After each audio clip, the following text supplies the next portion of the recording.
Michelson.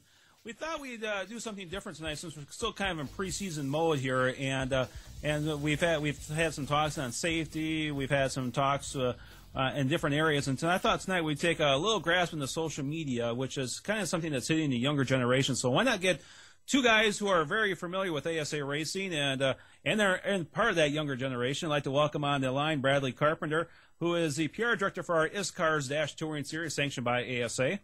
That is America's premier stock car tuner series. If I didn't say that, Bradley was going to kill me. And I also got Hunter Thomas. Hunter is the PR director for Dillon Motor Speedway, our ASA member track in Dillon, South Carolina. How you doing tonight, guys? Doing awesome, Kevin. How are you? I'm doing good. We have to talk one at a time over here. Bradley, let's start out with you. Just tell everybody about a little bit of who you are, where you're going to school and such, so everybody gets to know who you are first.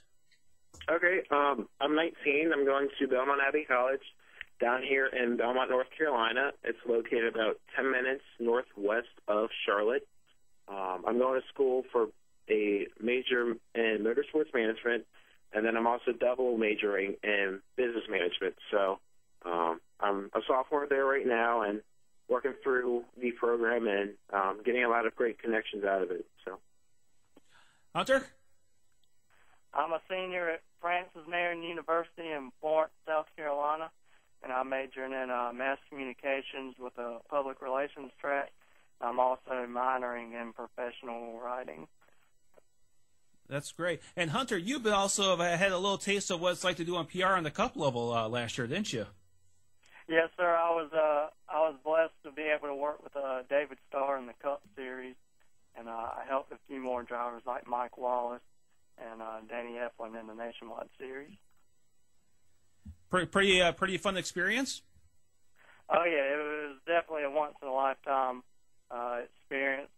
It's so different than working at Dillon because, you know, you're working with ESPN and Fox Sports and bigger media outlets, and it's also extremely, extremely competitive. And Bradley, on your side of things, you've had a chance and are still working part-time at Charlotte Motor Speedway, and you were the top part-time sales ticket sales person in 2011 there, weren't you?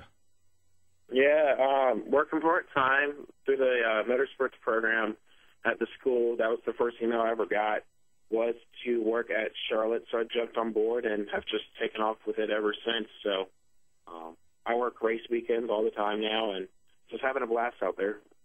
And last year during the All-Star event, you got to be one of the few people who get to stand up on stage with the drivers. You're kind of a little bit off on the side of the stage, but that was kind of one of the little fun perks you had with your job. Yeah, definitely. Well, actually, that one was really through the school. Another connection was with Sprint. So they took students who were in the program, and we were on top of the driver intro stage when all the drivers came out for the All-Star race. So that was pretty cool. Yeah. That's cool. Hunter, let's talk a little bit. First of all, what have you done as far as integrating social media into Dillon Motor Speedway's program? Well, the Facebook is the one thing that's really transformed our racetrack. You know, whenever I came to Dillon Motor Speedway in 2010, we only had about 1,000 Facebook likes, and now in 2012 we have just a little over 3,000. Some really cool things that we've done. We put up a special word that only Facebook fans could see on our page, and if they mention that word, they'd get a discount at the ticket office the weekend of the race, and we use that to help gauge about how many people were looking at our Facebook page, and it was a great success. There were a lot of discounts whenever we did that. And Bradley, over on your side, you've not only integrated Facebook, but you also integrated Twitter with the @ISCARS Live, and pretty much giving fans of ISCARS some live updates at your events. Exactly, yeah. When I came on board this year, the Facebook page was starting to take off. Randy, our CEO, really had the Facebook group page. So then I made a like page for the series. But as far as Twitter goes, I launched that this year with ISCARS as a way to get our fans who are not really located in the Southeast, since that's usually where we run most of our races, a chance to get the live updates of finishes and how qualifying has gone since we aren't being televised. So people can follow us at ISCARS Live and get updates that way. So, a question for both of you, and I'll have Hunter answer this first, is looking at, you guys are in your 19s and 20s and such, what is it with your generation getting involved with social media things like Facebook, like Twitter, like YouTube? What is the thing that really grasped you into it? I guess mainly it's something really different. Social media, it didn't really take off until about 2007, around that era. And I guess kids our age just, a lot of people like expressing themselves. I personally like just telling all my friends and everything about my unique experiences at the racetrack. And you're able to upload videos and photos, and people can relive it with you as well. Bradley? Yeah, I mean, the one cool thing about social media and Facebook and Twitter is that it gives you a chance to connect more with your friends. I mean, I've moved away from home, so it allows me to keep up to date with all my friends I graduated with in high school. And then on the Twitter side, it's cool because you can interact with fans all over the nation. You can interact with drivers themselves. One story I have was it was my birthday at March at Bristol this past year, and I went to the Bristol race, and I tweeted Kenny Wallace, and he got the tweet when he was on stage for one of the pre-race shows, and he came over and was like, hey, someone just texted me it's their birthday, and they came over here. And I was like, that's me. So I got my picture with Kenny and an autograph, for my birthday. So Twitter does work. I've had great success with it. So I recommend the use of Twitter and Facebook to really push your message to anybody out there. Hunter and Bradley, you can answer this too. What has been some of the challenges of getting people on board with Facebook and Twitter at Dillon Motor Speedway? Well, we haven't had any problems with Facebook, but our Twitter page just isn't up to par as our Facebook page. And that's something that we really need to hit on in 2012 as well. We have about 3,000 people on our Facebook page and just a little over 100, I think, on our Twitter page. So we're still trying to figure that out as far as the Twitter goes. Bradley, what about on the ISCAR side? I think one of the main things is that you tell people that, hey, go like us on Facebook. Well, we know most people won't think about that when they get home. So either we got to come up with some sort of giveaway that has, like us on Facebook or like at ISCARS Live, like on a wristband, or have a booth at the racetracks, or people can sign up when they're at the track, log into their Facebook account, or and then they can just like us like that. So I think that's one way to do it. A lot of people just forget when they get home. They had so much fun enjoying the races, and then they just get home and they're like, they're ready to go to sleep, I guess. Yeah. Hunter, I think a lot of people are looking at social media as today's technology way of word of mouth out there, and you talked about how you've done a special word to get to kind of monitor how many people actually from your Facebook page do come out to Dillon. Can you share, without giving specific numbers, probably what kind of results you've seen with that? I can't remember the numbers for that specific one, but I know whenever we did the live Ustream feed, we had about 300 views within 24 hours. And then also we have a new interactive website, and we had the 2011 Most Popular Driver Award.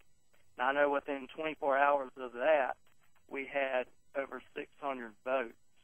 And the reason we had over 600 votes is because as soon as we announced it on Facebook, all of the drivers started posting on their pages, come vote for me at DillonMotorSpeedway.com. So it is definitely working for us.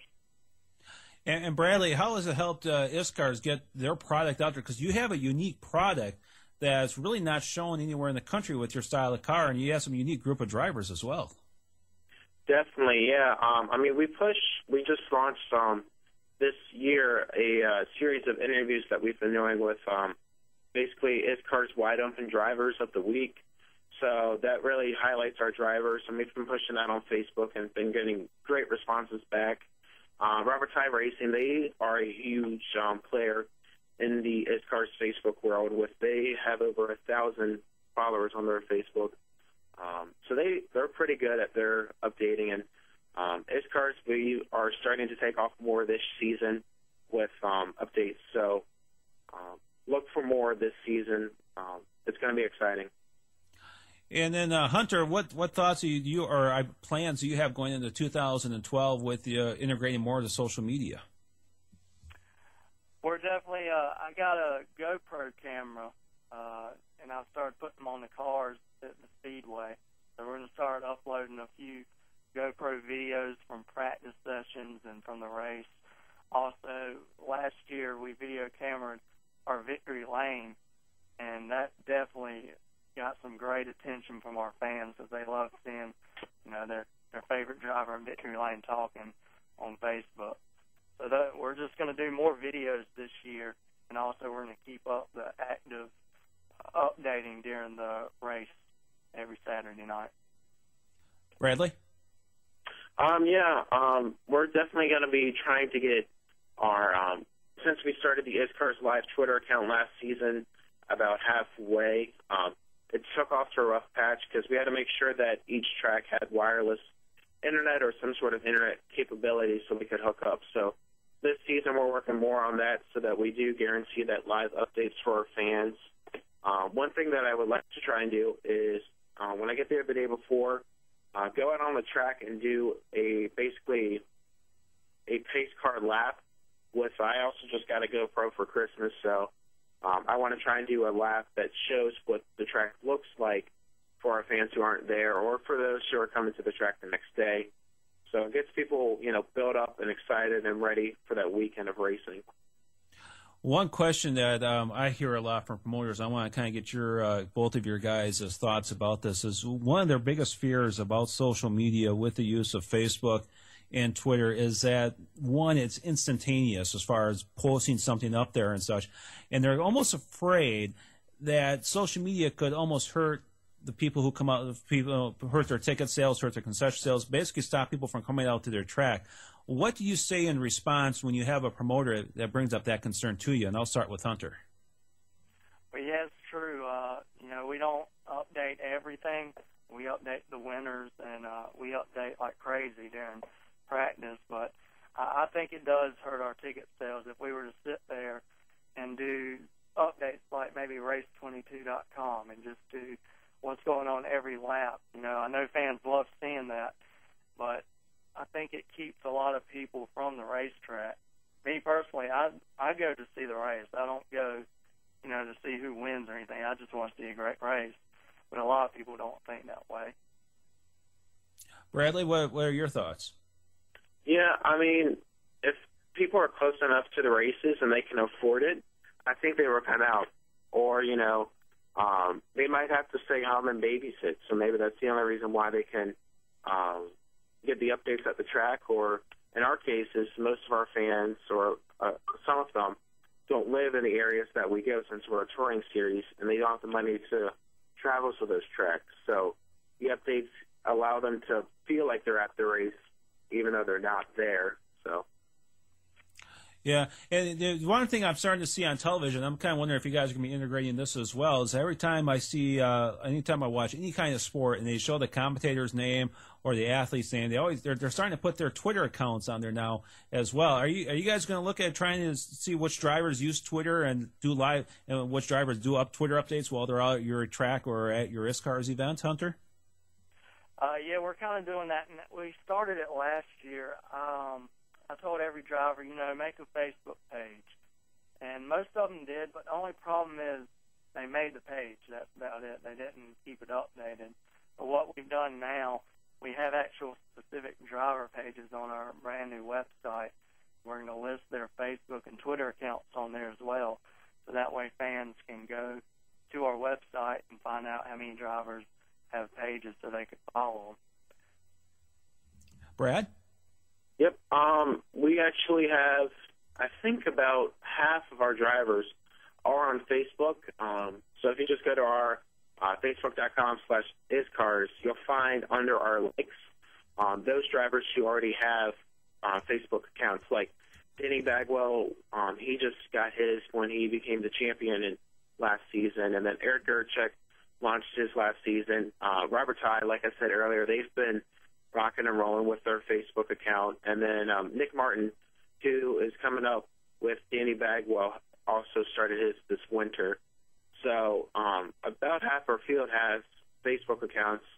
And then we also have Brian Wallace, who has a Facebook as well as a Twitter account. So our drivers are staying at least somewhat constant with updates. At the track, they are posting. Like Eric did a good job last season of letting the fans know, hey, I just ran practice and this is what happened. So as far as what we would like to do, we'll probably take some of those tweets and retweet them or repost Facebook links that the drivers have done and try and get our fans more interactive on those types of things. Last question for each of you is, what do you see in the future for social media? Hunter?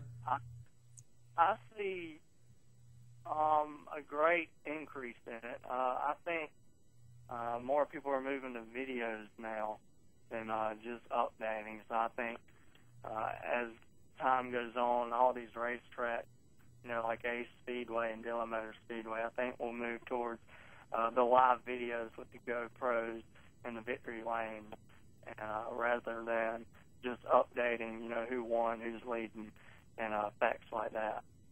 Basically, it would be kind of a way of giving everybody a little taste of what happens at the track. Yes, sir, it would be.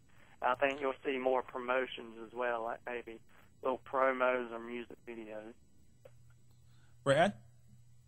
Yeah, I agree. If you look at the articles that are out there today, most of them do have, the regular generic text, and then there's also videos. And I don't know exactly what study it was that I read, but the majority of the time, the ones with the articles that have the videos will have more hits and more views than a article without a video. So I definitely think visual, pictures, and video is something of the future.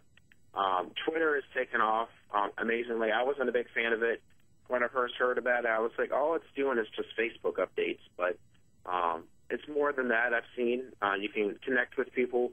You can use hashtags. Like when we tweet at the races, we like to use the hashtag #IsCars, and then we also use the ASA one, ASA Racing hashtag. So I definitely see social media expanding. I'm excited to see what kind of new social media websites or ventures come out. I know Google Plus has just been launched recently, so it's going to be interesting to see how well they do and how people adapt to their brand. I hear you on that. Gentlemen, I really appreciate you taking your time out of your busy school schedule to talk about this, and good luck this season. Dillon Motor Speedway, where Hunter works at, their website is DillonMotorSpeedway.com. By the way, Hunter just recently put up a brand new website there, so make sure you go and check that out. And IsCarsOnline is .com is the official website for America's premier stock car tuner series. You can read Bradley's IsCars Wide Open articles on there now for that. Gentlemen, thank you very much, and we'll talk again soon. Had a great time. Thank you. Thanks, Kevin. Thanks, Dennis. All right, that's Bradley Carpenter of IsCars and Hunter Thomas of Dillon Motor Speedway. When we come back, we'll kind of go over and take a look and see what's happening this weekend in ASA Racing, and we'll take care of that right after this.